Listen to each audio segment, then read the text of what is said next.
안녕하세요. 정리 컨설턴트 윤선현입니다. 혹시 여러분 주변에 정리를 잘하는 사람, 정리의 달인들 있으신가요? 오늘은 정리를 잘하는 사람들의 특징들을 한번 정리해 봤어요. 여러분들은 이 중에 몇 개나 해당되는지 한번 체크해 보세요. 자, 정리의 달인의 첫 번째 특징은요. 정리책을 한 권 정도를 꼭 가지고 있다는 겁니다. 자, 정리책이 있는 게 아니라 책을 읽죠. 정리를 더 잘하기 위해서 열심히 공부합니다. 좋아하는 저자가 매우 구체적으로 있고요. 책 제목도 확실히 알고 있어요. 저는 곤도마리에식 정리법을 좋아해요. 저는 정리 컨설턴트 혼다 사오리의 물건을 좋아하지만 홀가분하게 살고 싶다는 책을 너무너무 재밌게 읽었어요. 이렇게 이야기하는 거예요. 저한테 근데 윤현선 작가님 하루 15분 정리, 하루 5분 정리인가? 이렇게 말씀하시는 분들이 종종 있거든요. 굉장히 당황스럽죠. 자, 책을 사두고 읽지도 않거나 책의 내용이 한 가지라도 실천되지 못하는 분들, 이거 정리의 달인이 될 수 없겠죠. 책장에 방치하기보다 눈에 띄는 곳에 두시고 틈틈이 읽으셔야 돼요. 제가 책을 5권을 출간을 하다 보니까 제 책을 읽은 분들 많이 만나게 되는데요. 한 분이 저한테 이렇게 얘기하시더라고요. 작가님 책은요, 정리의 의욕이 떨어질 때마다 한 번씩 꺼내 읽고 있어요. 이 말을 하시는데, 야, 이분이 얼마나 정리에 대한 열정이 있는지 느껴지더라고요. 자, 여러분 집에 정리책 있으세요? 읽으셨나요? 책의 내용을 한번 실천을 해보세요. 정리의 달인 두 번째 특징은 기분이 꿀꿀할 때마다 정리를 한다는 겁니다.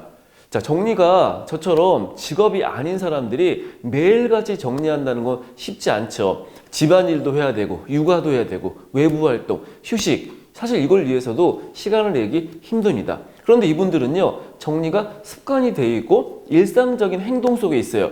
장을 봐오면 바로 정리합니다. 일어나면요, 그냥 정리해요. 같이 일상 행동 속에서 정리된 삶이 있는 것이죠. 자, 이분들한테요, 정리하기 정말 힘들고 귀찮지 않으세요? 이렇게 물어보면 대부분의 사람들은요, 아니요. 저 너무너무 즐거워요. 재밌어요. 하고 나면 막 힘이 나요. 이렇게 대답을 하시는 거예요. 저한테도요, 대표님 매일 집에서 정리하세요? 많이 물어보시거든요. 전 그냥 보니까 일어나면 밀대를 밀어요. 어수선한 게 보이면 그냥 바로 치웁니다. 샤워 마치면 욕실 치우고 이렇게 행동하기 때문에 쉬지 않고 정리하는 그런 사람 아닙니다. 정리에 강박이 있는 것도 아니에요. 자, 여러분들 정리를 너무 애쓰지 마시고 실천하는 행동 속에 한번 만들어 보세요. 자, 정리의 달인 세 번째 특징은요, 수납 도구에 대해서 관심이 굉장히 많습니다. 이번에 새로 출시하는 스마트폰, 자동차, 유행하는 옷 스타일 이런 거에 관심이 있듯이 좋아하는 수납 도구가 있다는 거예요. 집안 물건을 어떻게 하면 잘 정리할까? 이거에 대한 관심이 많기 때문에 마트나 인테리어 소품 매장 같은 데 들리면 꼭 수납 제품을 봅니다. 이거 신상품이다. 이거 우리 집에 필요할까? 괜찮을까? 자, 카페 같은데 혹은 다른 사람 집에 가도요, 처음 보는 수납도가 있으면 이거 어디서 샀어? 이거 괜찮다. 이케아, 무인양품, 실리쿡 이런 각종 브랜드들을 보면서 홈페이지를 가보기도 하고 뉴스레터, 카탈로그 같은 거 봐요. 자, 여러분들 좋아하는 수납도구나 특정 브랜드가 있으신가요? 많이 방문하시나요?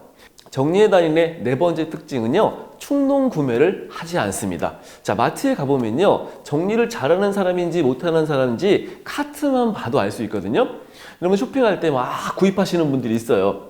자, 이분들은요, 쇼핑을 할 때 쓸 만큼만 구입합니다. 싸다고 왕창 사오지 않아요. 꿀꿀한 기분이 들면은 쇼핑으로 다르지 않습니다. 장 보는 시간도 굉장히 짧아요. 많이 돌아다니지도 않고요, 살 것만 딱딱 사서 나오시는 거예요. 자, 사온 것 중에 안 쓴 거 분명히 나오거든요. 그럼 바로 환불, 반품합니다. 어떤 분들은 귀찮아가지고 그냥 두시고 쓰시는데 정리의 달인은 절대 그렇지 않아요. 정리의 달인들은 남들 다 사는 건 사지 않아요. 홈쇼핑 같은 데 보면요, 막 고기 굽는 그릴 같은 거 파는데 그냥 프라이팬으로 구워서도 잘 먹어요.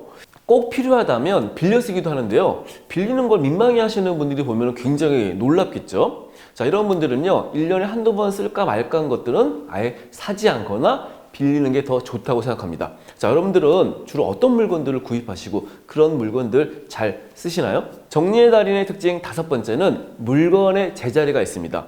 자, 여러분들 집에 가면 눈에 보이는 곳에 물건이 많지 않으세요? 어딘가 넣어놓고 쓰면 쓸 때마다 꺼내야 되니까 귀찮아서 사실 넣기 힘들죠. 뭘 찾는 것도 굉장히 힘듭니다. 그런데 정리를 잘하는 사람들은요, 금방 찾아요. 뭐가 어디 있는지 바로 알고요. 머리가 똑똑해서 하기보다는 자주 들춰보고 꺼내보고 살피고 이러면서 기억하는 것이죠.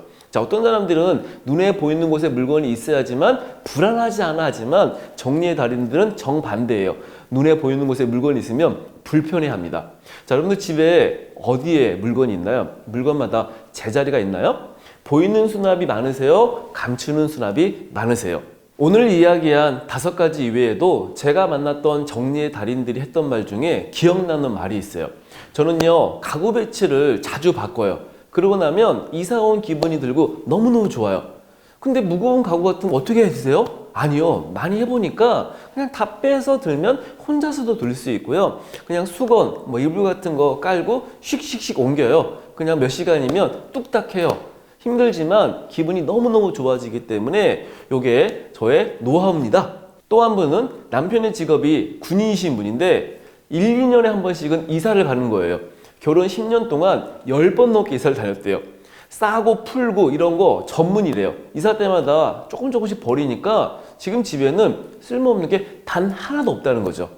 여러분 주변에 정리를 잘하는 사람들 있으시죠? 그분들은 어떤 특징이 있으신가요? 혹 보셨거나 제가 오늘 이야기하지 않았던 것들이 있으시면 댓글로 좀 남겨주세요. 자, 정리를 잘하는 사람들은 그 사람들만의 독특한 특징이 있다는 거 한번 눈여겨보세요. 감사합니다.